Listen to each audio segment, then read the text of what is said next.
ang dating Aksinter dito sa Cubao. Ito nga at nasunog ngayong araw ng Huwebes, December 13, 2024. Ayan nga guys, nadaanan natin. Nag-umuusok ang dating Aksinter dito sa Cubao. Ayan nga, at marami ng marites ang nakiusyoso. Isa na rin ako dito guys, sa nakiusyoso dito.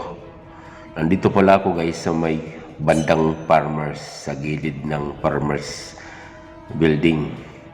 Itong nasusunog, harap ito ng farmers sa may Aurora Boulevard. So ayan, maya maya guys, pupuntahan natin doon sa dulo para alamin kung paano at saan nagmula ang sunog. So ayan nga guys, tingnan nyo naman.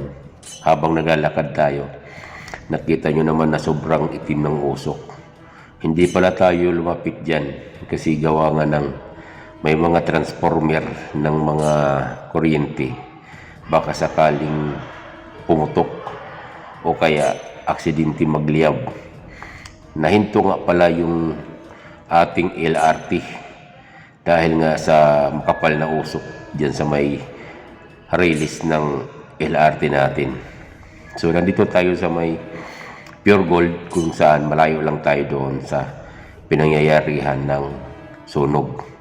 Kasi nga itong mga wire sa uluhan natin, baka mamaya biglang magliyab, malaglagan tayo, nako disgrasya, makuryente pa tayo.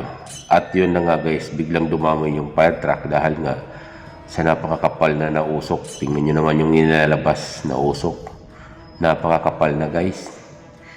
Ayan o, may mga truck na ng bombero pero naghahanda pa lang kasi nga hindi nila makita yung apoy dahil sa loob nagmumula yung usok. Kaya panigurado na nandoon din yung apoy sa loob ng building. Kaya nandito sila sa may bungad at nag-aabang kung saan sila pwede pumasok o saan pwede silang lumusot. Kasi nga guys, konkreto to. Dati kasi to sinihan danong araw, taong 1992, 1995. Active pa to guys na Aksinter. Parang shopping mall siya noong araw. Tapos may sinihan siya diyan. Kumbaga, diyan kami nagsisini dati.